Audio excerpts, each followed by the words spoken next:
নমস্কাৰ Assam Minas YouTube channel চাই থকাৰ বাবে ধন্যবাদ আৰু এই মুহূৰ্তত দিব লৈছো কেইবাটাও গুৰুত্বপূৰ্ণ খবৰ আৰু এনে ধৰণৰ খবৰ নিতৌ চাই থাকিবলৈ চেনেলটো সাবস্ক্ৰাইব কৰি ভিডিঅ'টোত এটা লাইক কৰি দিব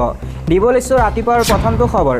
উজনি অসমত মিয়া নাথাকিলে বন্ধ হ'ব অনুষ্ঠান আৰু প্ৰতিষ্ঠান সংখ্যালঘু সংগঠনৰ নেতাকৰ্মী বাংলাদেশী বুলি চাৰ্টিফিকেট দিবলৈ কোন হ'ব শৃংখল চলিহা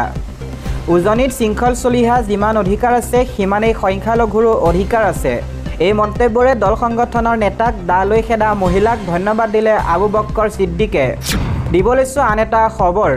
উচ্ছেদ চলিছে আৰু চলিবই উৰিয়ামঘাটৰ পিছত এবাৰ ক'ত চলিব উচ্ছেদ মুখ্যমন্ত্ৰীয়ে কৰিলে ঘোষণা বৰাকৰ পৰা ব্ৰহ্মপুত্ৰলৈ চলিয়ে থাকিব প্ৰশাসনৰ উচ্ছেদ অভিযান আপোনাৰ মোৰ হাতত ইমান মাটি নাই যিমান বেদখলকাৰী হাতত আছে এই মন্তব্য মুখ্যমন্ত্ৰী হিমন্ত বিশ্ব শৰ্মাৰ তেওঁ মন্তব্য কৰে যে 200 পৰা 300 বিঘা মাটি দখল কৰি সন্দেহজনক লোকে কৰিছে ব্যৱসায় পৰ্যায়ক্ৰমে ৰাজ্যৰ 29 লাখ বিঘা মাটি বেদখলমুক্ত কৰিব চৰকাৰে আৰু ক'ত চলিব বৃহৎ উচ্ছেদ ইতিমধ্যে তালিকা সাজু হৈছে প্ৰশাসনৰ হাতত উৰিয়ামঘাটৰ পিছত এবাৰ প্ৰশাসনে উচ্ছেদ চলাব লখিমপুৰত অচিৰেই লখিমপুৰৰ বৃহৎ এলেকাত চলিব প্ৰশাসনৰ বুলডোজাৰ লখিমপুৰৰ ভিজিয়া এলেকাত দখল কৰা 100 বিঘা মাটিত চলিব প্ৰশাসনৰ উচ্ছেদ অভিযান তাৰ পিছতে গুৱাহাটীত চলিব প্ৰশাসনৰ বৃহৎ উচ্ছেদ অভিযান মহানগৰী বনাঞ্চল দখল কৰি সজা বাসগৃহত চলিব প্ৰশাসনৰ বুলডোজাৰ ৰাজ্যত চলা ধাৰাবাহিক উচ্ছেদক লৈ মুখ্যমন্ত্ৰী হিমন্ত বিশ্ব শৰ্মাৰ এই ঘোষণা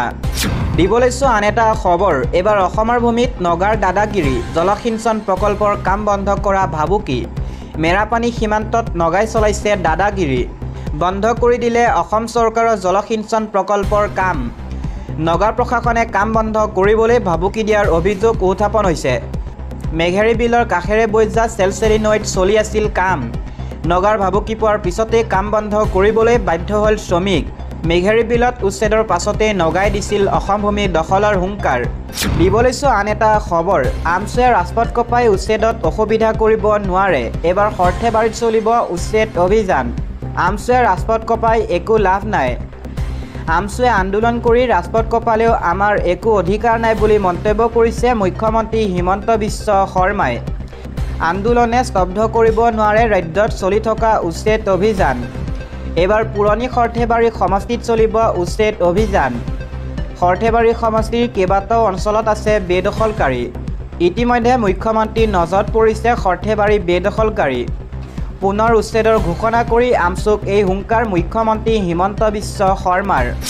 আন এটা খবৰ সংখ্যালঘুৱেহে অসমীয়াক নিৰ্যাতন কৰিছে অসমীয়াই কান্দিব লাগিব অসমীয়াক কান্দিবলগীয়া পৰিস্থিতি কৰি এতিয়া কান্দিছে অসমৰ সংখ্যালঘুৱেহে অসমীয়া খিলঞ্জীয়াৰ ওপৰত নিৰ্যাতন কৰিছে বনাঞ্চলত তামোলবাৰী পুখুৰী খান্দি খিলঞ্জীয়াৰ ওপৰতহে নিৰ্যাতন কৰিছে সংখ্যালঘুৱে অসমীয়াৰ ওপৰতহে লাভ জেহাদ লেণ্ড জেহাদ কৰি আছে সংখ্যালঘুৱে কান্দিব লাগিব খিলঞ্জীয়ে কান্দিছে বেদখলকাৰীয়ে উৰিয়ামঘাটত এজন সংখ্যালঘু লোকে 300 পৰা 4000 বিঘা ভূমি দখল কৰিছে উজনিত দল সংগঠনে ভাৰতীয় সংখ্যালঘুক নিৰ্যাতনৰ অভিযোগ উত্থাপনৰ পাছতেই এই প্ৰতিক্ৰিয়া মুখ্যমন্ত্ৰী হিমন্ত বিশ্ব শৰ্মাৰ সংখ্যালঘুক নিৰ্যাতনৰ বিৰুদ্ধে উলুবাৰীস্থিত ডিজিপি কাৰ্যালয় কাষ চাপিছিল AIUDF দিব লৈছো আন এটা খবৰ মিয়া নিৰ্যাতনৰ বিৰুদ্ধে থিয় হ'ল শিৱসাগৰৰ জাতীয় জনগোষ্ঠীয় সংগঠন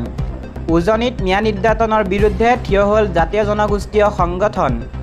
ভাষা আৰু ধৰ্মভিত্তিত মানুহক অত্যাচাৰ কৰা গ্ৰহণযোগ্য নহয় শিৱসাগৰৰ ৰাইজ সংবিধান বিৰোধী নহয় আহোম স্বৰ্গদেৱে সম্প্ৰীতিৰে জাতিটোক ভাল পাব শিকাইছিল সম্পদ ৰাজনৈতিক অধিকাৰী চৰকাৰে আমাক দিয়া নাই তাৰ আগতে ধৰ্মৰ ভিত্তিত মানুহক অত্যাচাৰ কৰাটো উচিত নহয় হিন্দু মুছলমান খ্ৰীষ্টান সকলোকে সামৰি জাতি গঢ়াৰ শিক্ষা শিৱসাগৰে আমাক দিছে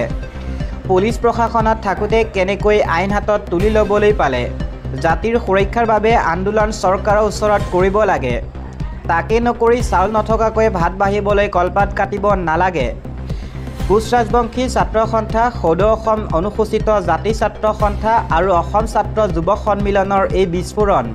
দিব লৈছো এটা ৰাজনৈতিক প্ৰেক্ষাপটৰ খবৰ BTC নিৰ্বাচন 2025 প্ৰাৰ্থীৰ প্ৰথমখন তালিকা ঘোষণা BPFৰ সভাগত BTR নিৰ্বাচন চলিত বৰ্ষতে অনুষ্ঠিত হ'ব বড়োলেণ্ড টেৰিটৰিয়েল কাউন্সিলৰ নিৰ্বাচন। এই নিৰ্বাচনৰ পূৰ্বে প্ৰথম পৰ্যায়ৰ প্ৰাৰ্থী তালিকা ঘোষণা কৰিছে বড়োলেণ্ড পিপলছ ফ্ৰণ্ট চমুকৈ BPF-এ। সোমবাৰে এক সংবাদমেল সম্বোধন কৰি প্ৰাৰ্থীসকলৰ নাম ঘোষণা কৰিছে BPF-ৰ মুৰব্বী হাগ্ৰামা মহিলাৰীয়ে।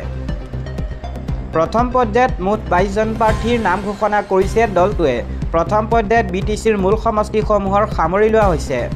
এই প্ৰাৰ্থী তালিকাত নাম আছে BPF-ৰ মুৰব্বী হাগ্ৰামা মহিলাৰী। দেৱৰগাঁও সমষ্টিৰ পৰা প্ৰতিদ্বন্দ্বিতা কৰিব বুলি ঘোষণা কৰিছে হাগ্ৰামা মহিলাৰীয়ে।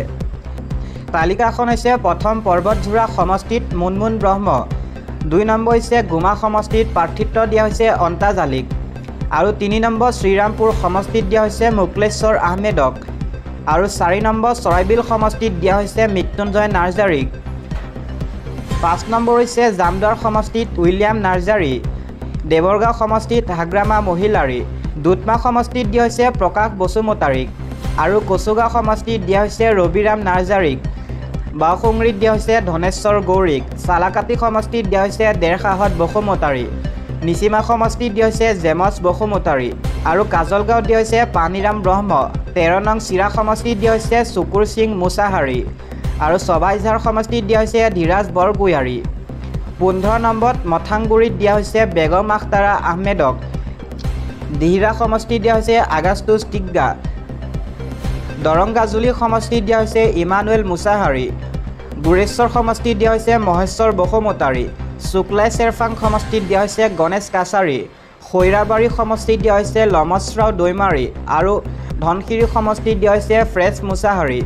22 নম্বৰত সকলোতকৈ শেষত ভৈৰৱকুণ্ড সমষ্টিত দিয়া হৈছে ৰিহান দৈমাৰীক প্ৰাৰ্থিত্ব। দিব লৈছোঁ আন এটা ৰাজনৈতিক প্ৰেক্ষাপটৰ খবৰ। BTR-ত মুখ্যমন্ত্ৰীৰ মাৰাথন নিৰ্বাচনী প্ৰচাৰ।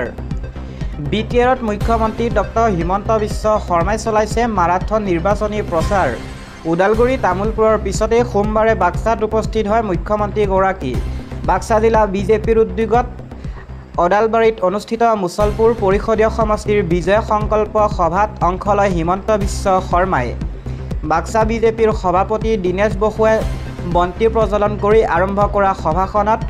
মন্ত্ৰী ৰঞ্জিত কুমাৰ দাসে আদৰণি ভাষণ প্ৰদান কৰে। ইফালে সভাৰ পাছতে সাংবাদিকৰে হোৱা সাক্ষাৎকাৰত কেইবাটাও গুৰুত্বপূৰ্ণ মন্তব্য কৰে হিমন্ত বিশ্ব শৰ্মাই। মুখ্যমন্ত্ৰীগৰাকীয়ে সদৰি কৰে যে BTR-ৰ সকলোৱে সকলোকে দ্বিতীয় শ্ৰেণীৰ নাগৰিক বুলি ভাবিছিল। এই মানসিকতাৰ পৰিৱৰ্তন কৰিবলৈ আমি BTR-ৰ মানুহক প্ৰথম শ্ৰেণীৰ নাগৰিক কৰিব বিচাৰোঁ বুলিও উল্লেখ কৰে ডক্টৰ হিমন্ত বিশ্ব শৰ্মাই। আনহাতে BPF আৰু UPPL-এ নিজে নিজে কাম চলাই আছে। BPF-ৰ দিনটো ৰাস্তা ঘাটৰ উন্নয়ন হৈছে বুলি কয় মুখ্যমন্ত্ৰীয়ে।